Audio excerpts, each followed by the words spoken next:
A new US administration and a new foreign policy approach.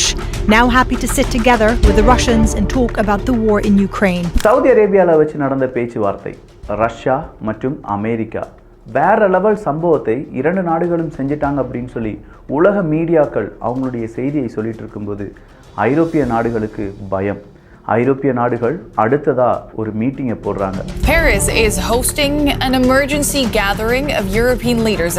இந்த meeting France அவர்களால் உருவாக்கப்பட்டது அப்படிங்கிறது நமக்கு தெரியும். அது 2 தினங்களுக்கு முன்னாடி நடந்த மீட்டிங் தானே விக்கி அப்படின்னு நீங்கள் கேட்டிங்கன்னா தவறு. கரெக்டாக 19ஆம் தேதி நேற்றைய தினம் ஐரோப்பிய நாடுகள் ஒரு மீட்டிங்கை போட்டிருக்காங்க. அந்த மீட்டிங்கில் சில நாடுகளை அழைக்கவில்லை. முக்கியமான இடத்தை ரஷ்யா கையகப்படுத்தி விட்டது. நம்ம சொன்ன மாதிரி இன்னும் ஒரு மாதத்தில் பீஸ் டாக் இருக்குது அப்படின்னா ஒரு மாத காலம் ரஷ்யாவுக்கு கிடைத்த பொன்னான காலங்கள். இந்த ஒரு மாத காலத்தில் உக்ரைனுடைய எத்தனை கிலோமீட்டர் அவங்களால கையகப்படுத்த முடியுமோ அத்தனையும் கையகப்படுத்துவாங்க. பீஸ் டாக் உருவாகும் போது ரஷ்யாவும் அமெரிக்காவும் அந்த அக்ரிமெண்ட்டில் கையெழுத்து போடும்போது எந்த இடத்துல நீ இருக்கியோ அந்த இடத்த நீ வச்சுக்கோ ரஷ்யா அப்படின்னு சொல்லி அமெரிக்கா விட்டு கொடுப்பதற்கான வாய்ப்புகள் இருக்கின்றன. இப்போ அமெரிக்கா ரஷ்யா என்ன சொல்கிறாங்க? ஐரோப்பிய நாடுகள் ஏன் சில நாடுகளை மட்டும் அழைக்கவில்லை? பல கேள்விகளுடைய பதிலாகத்தான் இந்த ஒரு பதிவு இருக்க போகுது. அன்பு தமிழ் நெஞ்சங்களுக்கு தமிழ் பொக்கிஷத்தின் வணக்கங்கள்.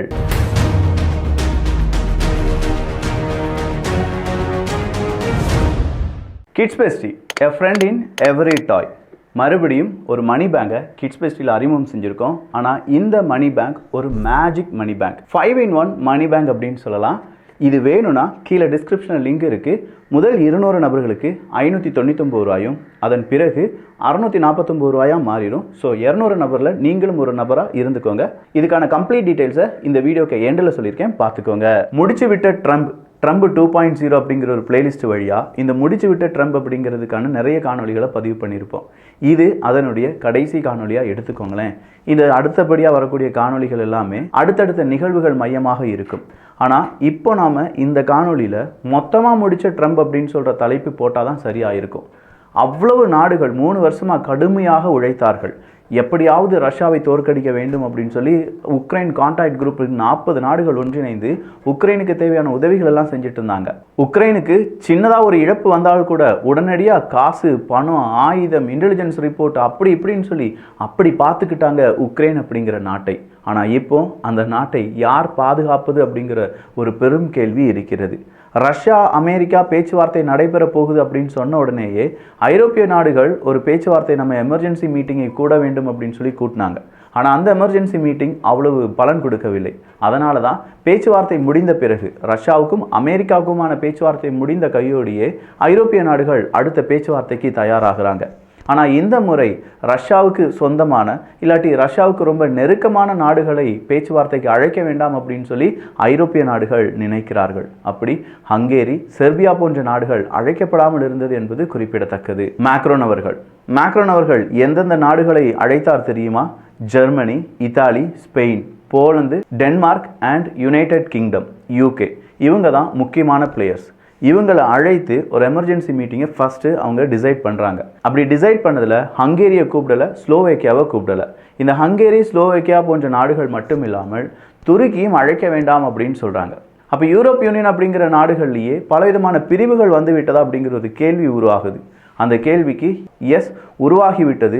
நம்ம நினச்ச மாதிரியே இந்த ரஷ்யா உக்ரைன் போரில் வெற்றியாளர் யாருன்னு தெரியல, ஆனால் தோல்வியாளர்கள் ஐரோப்பிய ஒன்றியமாகத்தான் இருக்கும் அப்படின்னு சொன்னது இப்போது 100க்கு 100 உண்மையாக மாறிவிட்டது. ஆனால் மேக்ரோன் அவர்கள் போட்ட 19ஆம் தேதி நடந்த இந்த மீட்டிங்கும் அவ்வளவு அவுட்புட்டை தந்த மீட்டிங்காக அமையலை. அதனால் மேக்ரோன் அவர்கள் சொல்கிறாங்க, அடுத்த மீட்டிங்க்கு பால்டிக் நாடுகளையும் ஃபின்லாண்டையும் உள்ளே கூப்பிட்டுட்டு வரணும் அப்படிங்கிறது தான்.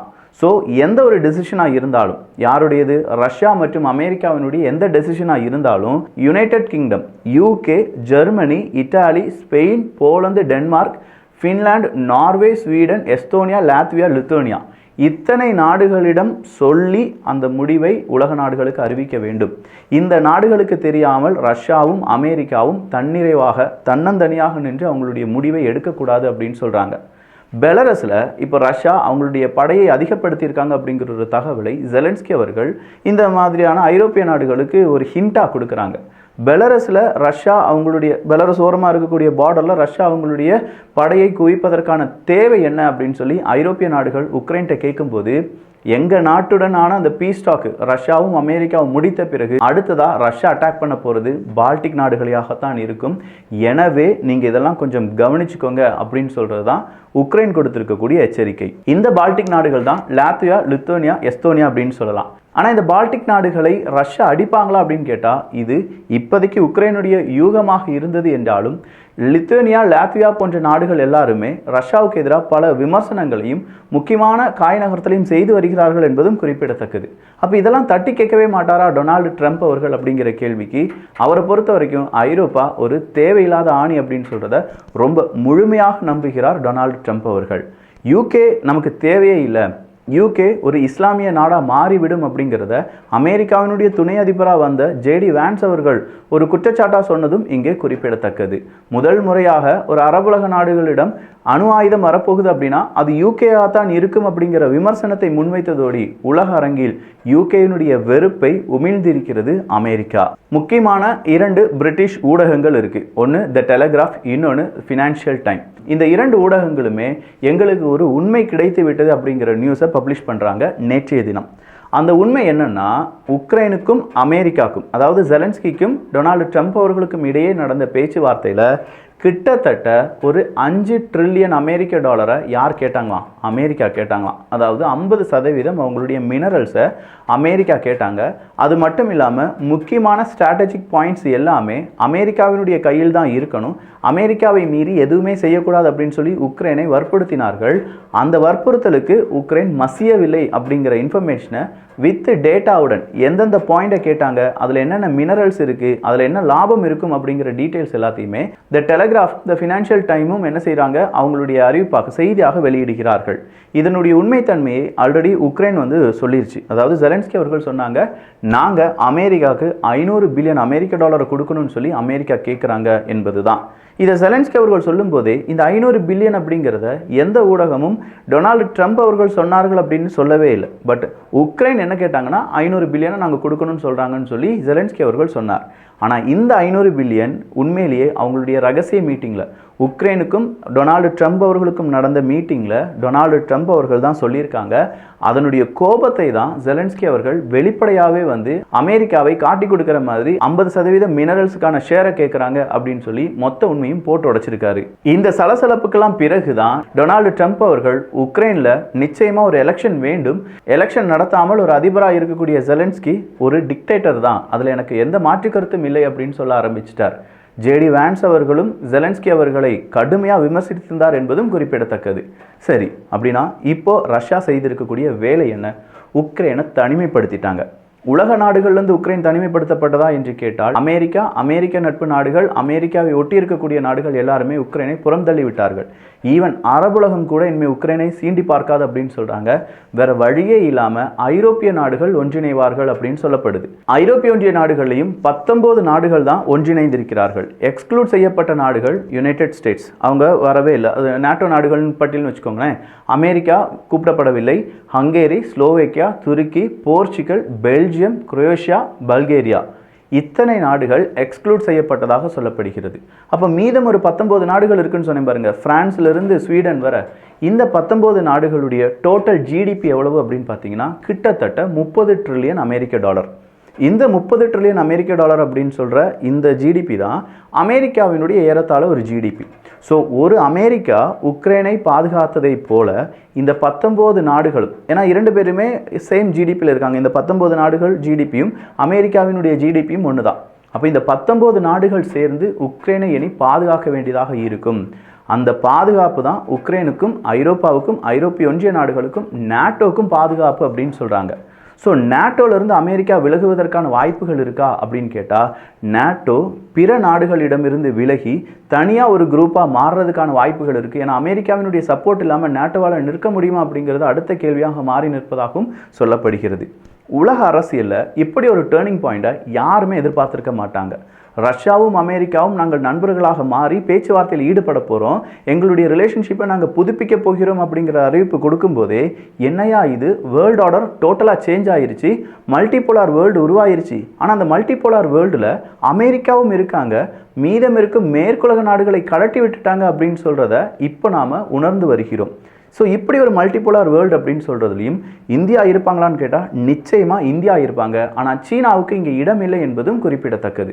ஸோ இந்த மல்டிபோலார் வேர்ல்டு, இப்படி ஒரு வேர்ல்டு உருவாச்சுன்னா, இந்த மாதிரியான ஒரு ஆர்டர் உருவாயிருச்சுன்னா, இதுக்கு எதிராக நிற்கக்கூடிய நாடுகளாகத்தான் இந்த மேற்குலக நாடுகள், அதாவது பூந்தோட்டம் அப்படின்னு சொன்னாங்க பார்த்தீங்களா, அந்த நாடுகள் மட்டும் நிற்பார்கள்.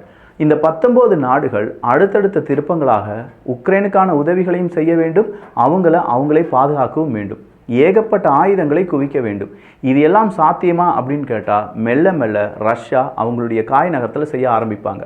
உக்ரைனை தனிமைப்படுத்திட்டாங்கன்னு சொன்னேன்ல, சி ஆஃப் அசோவ் அப்படின்னு ஒன்று இருக்குது. இந்த சி ஆஃப் அசோவ் அப்படிங்கிற பகுதி உக்ரைனுக்கு கொஞ்சம் ஆக்சஸ் இருந்துச்சு. இந்த சி ஆஃப் அசோவ் அப்படிங்கிற பகுதி அந்த ஆக்சஸ் வழியாக மட்டும்தான் உக்ரைனால் கடல் வழியை அடைய முடியும். ஆனால் இப்போ இந்த சி ஆஃப் அசோவ் முழுமையாக ரஷ்யா அவங்களுடைய கண்ட்ரோலுக்கு கொண்டு வந்துருச்சு. இனிமே உக்ரைனுக்கு சி பார்டர் அப்படிங்கிறது இல்லவே இல்லை, லேண்ட் பார்டர் மட்டும்தான். ஸோ இந்த சி பார்டர் அப்படிங்கிறது இல்லாமல் செய்வது ரஷ்யாவினுடைய மிகப்பெரிய கனவாக இருந்தது என்றால் அதை இப்போ சாதித்து காண்பித்திருக்கிறார் புட்டின் அவர்கள். ஒரு வாரத்திலேயே இவ்வளோ பெரிய முன்னேற்றம் அப்படின்னா இன்னும் 3 வாரங்கள் இருக்குது பீஸ் டாக் நிறைவேறுவதற்கு, எலெக்ஷன் உக்ரைனில் வரணும் அப்படின்னு சொல்கிறதுக்கு, அக்ரிமெண்ட்டை சைன் பண்ணுறதுக்கு. இதில் என்னென்ன மாற்றங்கள் நிகழும் அப்படிங்கிறத யாராலையுமே ப்ரிடிக்ட் பண்ண முடியாத நிலைமையை நோக்கி சென்று கொண்டிருக்கிறோம். இதுக்கான அப்டேட்டை தான் நம்ம வியூகத்தில் 2-3 காணொலிகளாக பார்த்து வருகிறோம். ஸோ இதனுடைய தொடர்ச்சியான அப்டேட் வியூகத்தில் இருக்கும், வேணுங்கிறவங்க பார்த்துக்கோங்க. இப்போ வரையிலும் நடந்திருக்கக்கூடிய தகவலை எல்லாத்தையுமே ரொம்ப அப்டுடேட்டாக இந்த ஒரு காணொலியில் பார்த்துருப்பீங்க. இதே மாதிரி இன்னும் பல விஷயங்களை தெரிந்து கொள்வதற்கு தமிழ் பொக்ஷம் சேனலை சப்ஸ்கிரைப் பண்ணிக்கோங்க. நல்லதை பகிர்ந்து நல்ல சமுதாயத்தை உருவாக்குவோம். நன்றி, வணக்கம். ஒரு மணி பேங்க் அப்படின்னு சொல்லும்போது நம்ம குழந்தைகளை மோட்டிவேட் பண்ணணும், அதில் பணத்தை சேவ் பண்ணுறதுக்கும், அப்படி சேவ் பண்ணுற பணத்தால் நமக்கு என்னென்ன நன்மை இருக்குது அப்படிங்கிறதெல்லாம் சொல்லிக் கொடுக்கணும். இந்த மணி பேங்க் நாம் சொல்கிறத விட கூடுதலாகவே சொல்லிக் கொடுக்கும் அப்படின்னு சொல்லலாம். ஃபர்ஸ்ட், இதை எங்கே வேணாலும் கொண்டு போகிறதுக்கான ஒரு அழகான ஹேண்டில் அப்படிங்கிறது இருக்கும். அது கூடவே காயினை போடுறதுக்கான ஓப்பனிங் அப்படிங்கிறதும், இல்லை நம்ம டேபிள் எங்கேயாவது வைக்கிறோன்னா ஃபோட்டோ வைக்கிறதுக்கான ஒரு ஃபோட்டோ ஹோல்டர் அப்படிங்கிறதும் இதில் கொடுத்துருக்காங்க. அடுத்ததாக சேவிங்ஸ் பார்ட் தான். இதுக்கான password by default 0000. The password is correct. Please confirm the fingerprint. fingerprint போட்டால் தான் இது ஓப்பன் ஆகும். Recognition correct. The door will open. Door open ஆகிறதுக்கு சவுண்டு, டோரை க்ளோஸ் பண்ணிட்டோம். இப்போ நான் பணத்தை இதுக்குள்ளே போட போகிறேன். பணத்தை வச்சாலே அது இழுத்துட்டு போயிடும். அப்படி நான் வைக்கும்போது அது என்ன சொல்லுது அப்படிங்கிறத பாருங்கள். Master, you deposited money. You are awesome.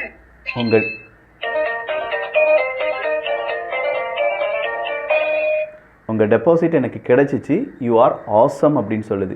இதோடி மட்டும் தானா? போன மணி பேங்கை விட அட்வான்ஸ்டு மணி பேங்க்னு சொல்லியிருக்கேன்ல, விலையை நான் கூட்டலை. பட் இதுக்கான அடுத்த ஃபங்க்ஷன் சொல்லிடுறேன். எகெயின் நீங்கள் ஸ்டாரை மட்டும் ப்ரெஸ் பண்ணிங்கன்னா நம்ம குழந்தைகளுக்கு அனிமல்ஸ், அந்த அனிமல்ஸினுடைய சவுண்ட் ஒரு என்டர்டைன்மெண்ட் காண்பிப்பதற்கான ஒரு வாய்ப்பு தான் இது.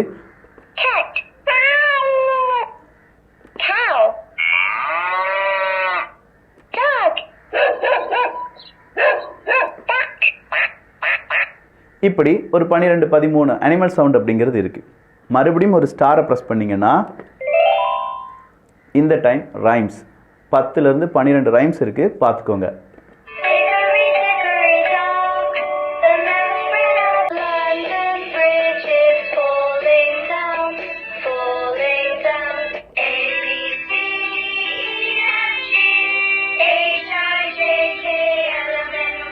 இதோடி மட்டும் முடியலை, மறுபடியும் நான் ஸ்டாரை ப்ரெஸ் பண்ணியிருக்கேன்.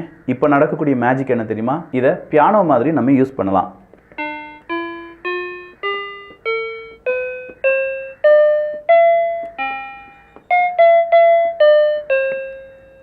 எகெயின் ஸ்டாரை ப்ரெஸ் பண்ணும்போது ஏடிஎம் அந்த ஃபங்க்ஷனுக்கு வந்துடும். இப்படி அழகான ரொம்பவே குவாலிட்டியான இந்த மணி பேங்க் அப்படிங்கிறத 599 ரூபாய்க்கு வேறு எங்கேயும் கிடைக்காது. கிட்ஸ் பெஸ்ட்டில் வாங்கிக்கோங்க. வேணுங்கிறவங்களுக்கான லிங்க் கீழே டெஸ்கிரிப்ஷனில் இருக்குது. முதல் 200 நபர்களுக்கு இந்த ஆஃபர் கிடைக்கும், வாங்கிக்கோங்க.